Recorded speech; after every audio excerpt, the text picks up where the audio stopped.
Non-tech defence में आपका स्वागत है।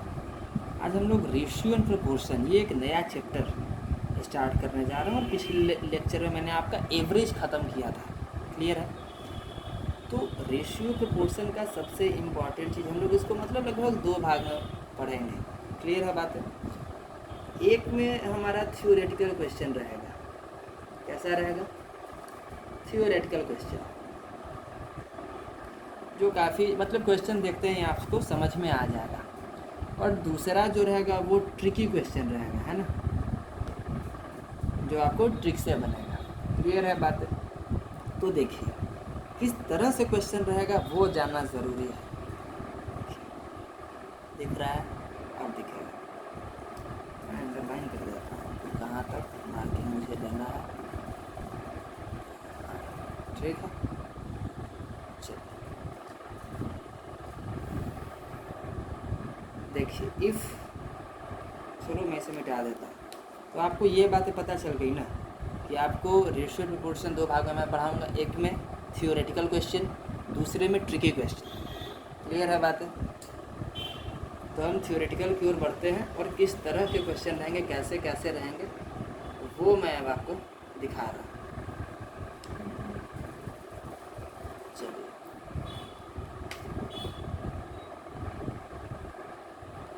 देखिए, आप ये बात हमेशा याद रखिए कि if ratio is in fraction, if ratio is in fraction, it is not a actual ratio. It is not a actual ratio. यदि कोई रेशियो फ्रैक्शन में है तो यानी कहने का मतलब हुआ कि इसका मतलब है कि वो एक्चुअल में रेशियो नहीं है, वो एक्चुअल रेशियो नहीं है। ठीक है, जैसे कि देखिए क्वेश्चन इस तरह से होगा। यदि क्वेश्चन में लिख दे कि A:B, ठीक है, ये आपका दिया है 1/2:1/3 और पूछ दे कि इसका एक्चुअल रेशियो क्या होगा। ये क्वेश्चन आ सकता है। एकदम आसान क्वेश्चन है ये, रेशियो का सबसे आसान क्वेश्चन, एकदम बेसिक, जो आपको देखते ही बन जाना चाहिए। ठीक है, तो अब ये पूछ रहा है कि बताओ एक्चुअल रेशियो क्या होगा। Find actual ratio. क्या पूछ रहा है? Actual ratio. बताओ भाई एक्चुअल रेशियो क्या होगा। तो कुछ नहीं करना है, बहुत ही आसान। A:B का देखिए क्या होगा। मुझे क्या लिखना है? 1/2 और क्या लिखना है? 1/3। यही था ना।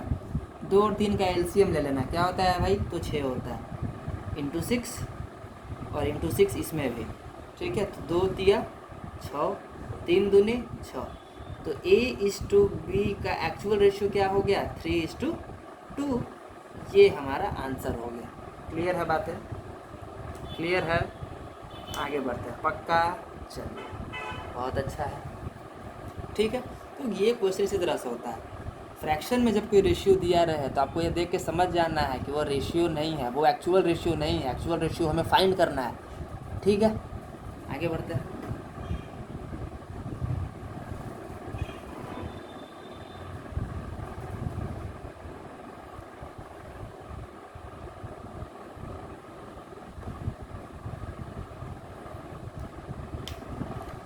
अब ये दे दे क्वेश्चन में कि A:B:C is equal to, question में लिख दे कि 1/2:2/3:3/4। ठीक है, और पूछे कि एक्चुअल रेशियो बताइए। एक्चुअल रेशियो फाइंड कीजिए। ठीक है, वही प्रोसेस। क्या भाई? हमें लिख देना है 1/2 और क्या था? 2/3 और क्या था? 3/4। तो 2, 3, 4 का एलसीएम क्या होगा? 12 होगा। तो इंटू 12 गुना 12 गुना 12, 2 छक 12, 6 आ गया, 3 चौको 12 और 4 तिहाई 12। इसका कितना होगा? इसका 6, 4 दूनी 8, इसका 3 तिहाई 9। तो 6:8:9 ये आपका आंसर हो गया। क्लियर है बात है? समझ में आ रहा है? चलिए आगे बढ़ते हैं। उम्मीद करता हूँ आपको सारे क्वेश्चन समझ में आते होंगे। ठीक है, और यदि नहीं समझ में आया तो आप कमेंट ज़रूर करें। उसका आंसर आपको अभी मिलेगा, ठीक है। जो भी लोग ऑनलाइन हैं उनको उसका आंसर अभी मिलेगा, और जो वीडियोस बाद में देखेंगे वो लोग भी कमेंट करके पूछ सकते हैं।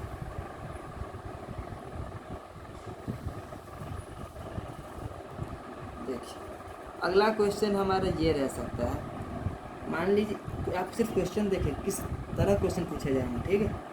ये सब जो है ना बिल्कुल थ्योरेटिकल है, क्वेश्चन देखिए और सीधा आंसर लगाइए, इसलिए मैंने इसे बोला है थ्योरेटिकल, ठीक है। तो सारे वैसे ही क्वेश्चन है। यदि A:B आपका दे दे 2:3, क्या दे दे भाई 2:3, और पूछे कि बताइए रेसिप्रोकल रेशियो क्या होगा इसका। रेसिप्रोकल बोले या इन्वर्स बोले एक ही बात है, या इन्वर्स रेशियो क्या होगा।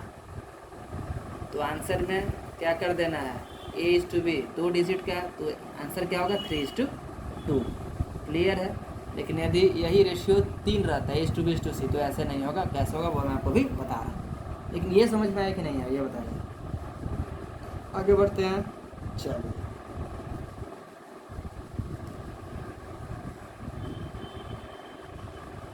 देखा जाए भाई।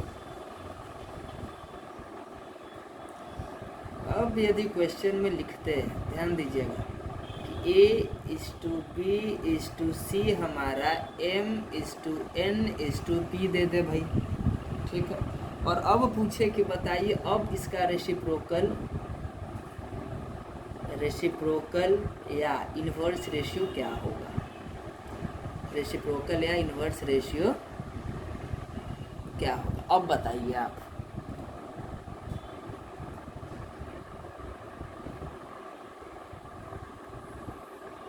ठीक है, अब बताइए भाई।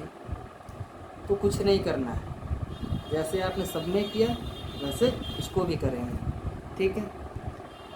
तो देखिए हम क्या लिखेंगे, 1/m, उल्टा करना है ना, = 1/n = 1/p कर दिया, कोई दिक्कत। अब क्या करेंगे, MNP का एलसीएम ले लेंगे। क्या कर लेंगे, MNP का एलसीएम है, तो क्या आएगा MNP, तो गुना में MNP गुना में MNP, फिर इसमें भी गुना MNP, तो M से M चला गया इसका, N से N चला गया इसका, P से P चला गया, तो बचा क्या, NP = MP = MN, यही बचा ना, NP MP और MN। तो ये आपका क्या फाइंड हो गया, रेसिप्रोकल रेशियो कहें या इन्वर्स रेशियो कहें, ये आपका फाइंड हो गया। क्वेश्चन भी इसी प्रकार से आएगा, ठीक है। तो क्वेश्चन देखिए कैसा आएगा,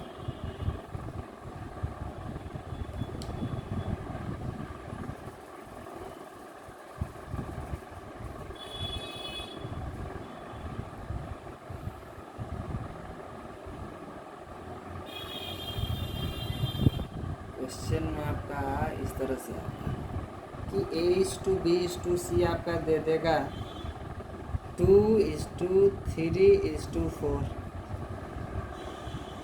ठीक है। अब बोल रहा है कि बताइए इसका रेसिप्रोकल या इन्वर्स रेशियो क्या होगा। आसान क्वेश्चन, आसान सा आंसर क्या होगा भाई, आप खुद ही बताइए, आप खुद ही बताइए कि किसका आंसर क्या होगा। आपको अप्रोच लेना, जो मैंने आपको क्या लिखाया था, NP MP और MN लिखाया था ना। तो आई होप कि आप इस क्वेश्चन का खुद भी आंसर कर सकते हैं। यदि नहीं कर पा रहे हैं तो मैं बता दे रहा हूँ रेसिप्रोकल रेशियो क्या होगा, क्वेश्चन देख के बना देना है। रेसिप्रोकल रेशियो क्या होगा बताइए अब आप, क्या होगा,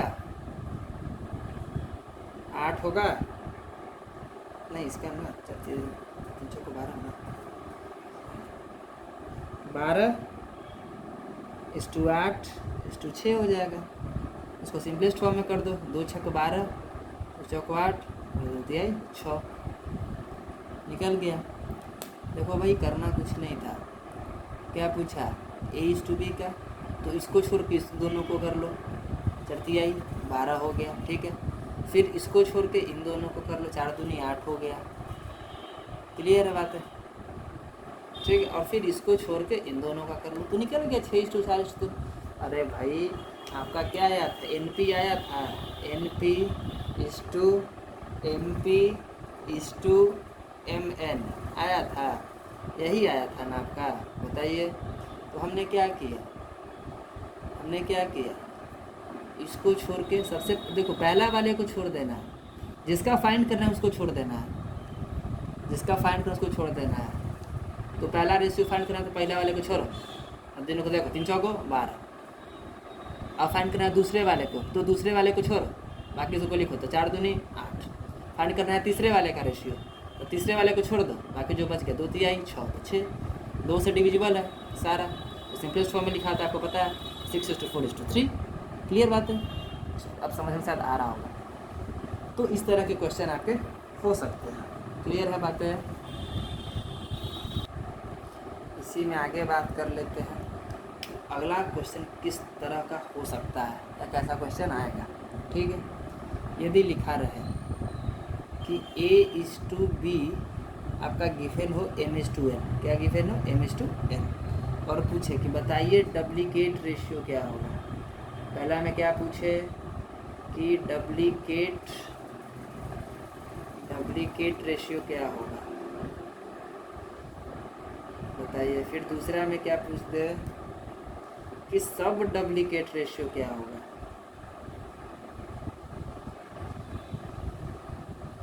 सब डुप्लीकेट रेशियो बताइए।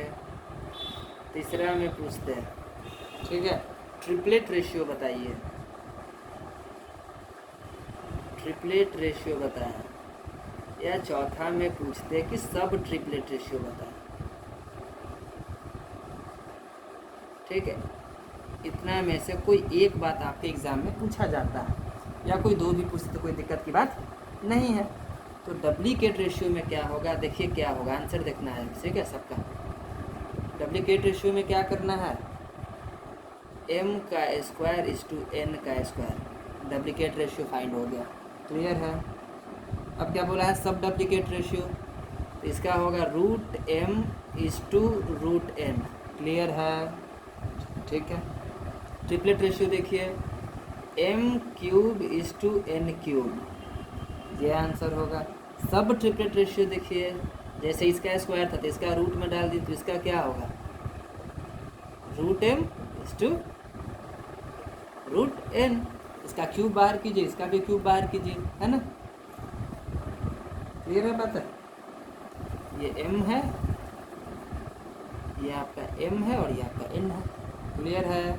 तो क्वेश्चन इसी पैटर्न पर रहेंगे। मैं आपको एक क्वेश्चन देता हूँ, आप उसका आंसर फटाफट करके दिखाएंगे। आप सबसे पहले कॉपी में नोट डाउन करेंगे, उसके बाद बनाएंगे, ठीक है। 1 2 3 4, ये 4 चीज़ें आपको आनी चाहिए। क्वेश्चन देखते ही बता देना है कि हाँ ये होगा।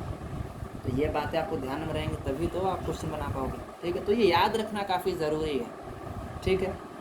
कंपटीशन में मायने ये नहीं रखता कि आपको बनाना आ रहा है कि नहीं, आप कम समय में सही आंसर दे रहे हो कि नहीं। आप नहीं बनाओ, अंदाज़ा ही लगाओ, तुक्का ही लगाओ, लेकिन सही लगाओ, आपको उसके मार्क्स मिलेंगे। क्लियर है। लेकिन तुक्का मत लगाना, तुक्का 1 या 2 क्वेश्चन पे लगता है, हर क्वेश्चन पे। चलो आगे बढ़ते हैं।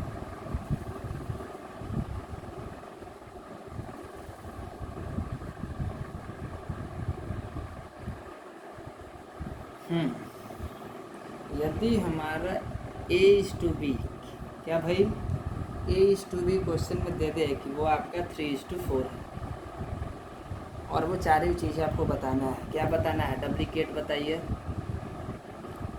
डुप्लीकेट रेशियो बताइए, फटाफट सभी लोग कमेंट करेंगे। दूसरा में सब डुप्लीकेट बताइए, तीसरा में ट्रिपलेट बताइए, और चौथा में सब ट्रिपलेट बताइए।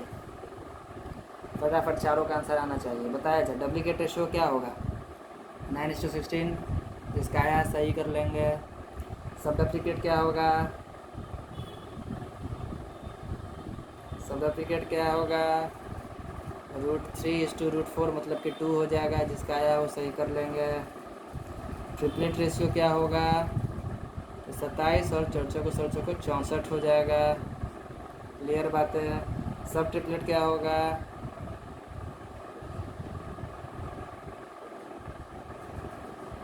इसका आया सही कर लेंगे। क्लियर बात है। इसी तरह के क्वेश्चन आपसे पूछे जाएंगे, ठीक है। आगे बढ़ते हैं। उम्मीद करता हूँ कि आपको ये लेक्चर पसंद आ रहा होगा और क्वेश्चन समझ में आ रहे होंगे। क्लियर है। तो ये रेशियो प्रोपोर्शन का बेसिक चीज़ है, काफ़ी बेसिक, जो क्वेश्चन डायरेक्ट पूछे जाते हैं और उसमें आपको कलम उठाने की आवश्यकता नहीं होनी चाहिए। बिना कलम के आपको ये सब क्वेश्चन बना लेने हैं, ठीक है। ये काफ़ी आसान क्वेश्चन थे। अभी मैंने आपको रेशियो के जो क्वेश्चन कराए हैं ये काफ़ी ज़्यादा महत्वपूर्ण है, आगे आपको काम आएंगे। क्लियर है। और मैं आपको बता दूं कि इसका बेसिक का ही एक वीडियो और बनेगा, फिर उसके बाद आपका ट्रिकी स्टार्ट हो जाएगा, ठीक है। तब तक इस वीडियो में इतना ही, मिलते हैं नेक्स्ट वीडियो में।